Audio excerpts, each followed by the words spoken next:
Donasi dakwah Yufid. Yuk berikan amal jariah terbaik Anda untuk dakwah dan pendidikan Islam.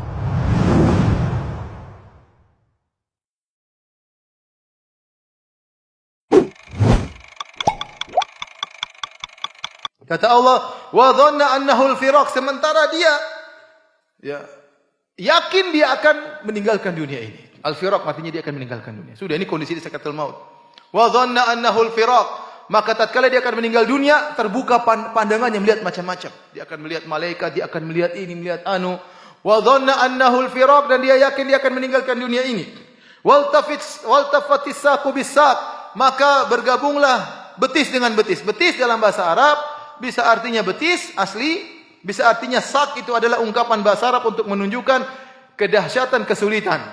Sehingga para ulama menafsirkan ayat ini juga beberapa pendapat. Tadi mengatakan wal tafatis saqu bisak, tatkala kakinya sudah ditempetkan kanan dan kiri, sudah kering, ditempetkan, diikat dengan kain kafan. Wal tafatis saqu bisak. Kita semua akan demikian. Tidak bisa lagi kita majukan, mundurkan, tidak, digabungkan, diikat dengan kain kafan. Ini pendapat. Ada yang mengatakan wal tafatis saqu bisak, artinya kesulitan bercampur dengan kesulitan. Kesulitan sakaratul maut bercampur dengan kesulitan dari alam barzakh. Sebentar lagi akan dihantam oleh malaikat. Sebentar lagi akan dipukul oleh malaikat. Sehingga bertumpuk-tumpuk kesulitan tatkala itu. Wal tafatis saqu bisak. Itu hari yang sangat dahsyat.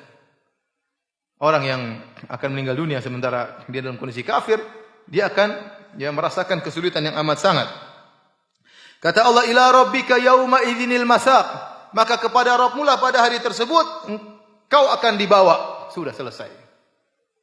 Sebagian ulama mengatakan ayat ini menunjukkan orang tatkala akan meninggal dunia dia akan melihat apa yang terjadi padanya. Dia lihat malaikat datang, malaikat maut yang mengerikan, kemudian dilihat neraka di hadapannya. Ya, makanya dalam satu hadis kata Nabi sallallahu alaihi wasallam, man ahabballaha liqa'ahu ahabballahu liqa'ahu wa man kariha liqa'allah karihallahu liqa'ahu. Kata Nabi kepada Aisyah, barang siapa yang suka untuk bertemu dengan Allah, Allah pun suka bertemu dengannya. Dan barang siapa yang benci untuk bertemu dengan Allah, maka Allah pun benci bertemu dengannya. Maka Aisyah berkata, ya Rasulullah, bagaimana? Kulluna nakrahul maut, kita semua tidak suka mati.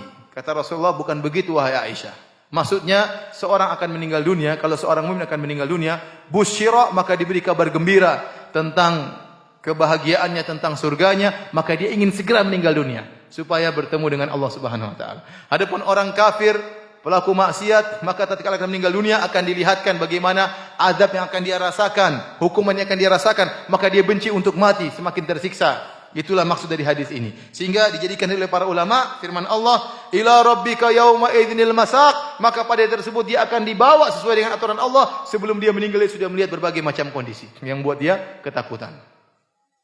Kata Allah Subhanahu wa taala, fala saddaqa wala shalla. Dia waktu di dunia tidak pernah bersedekah atau tidak pernah membenarkan Allah dan Rasulnya, wala shalla, dan dia tidak pernah salat. Abu Jahal dan teman-temannya.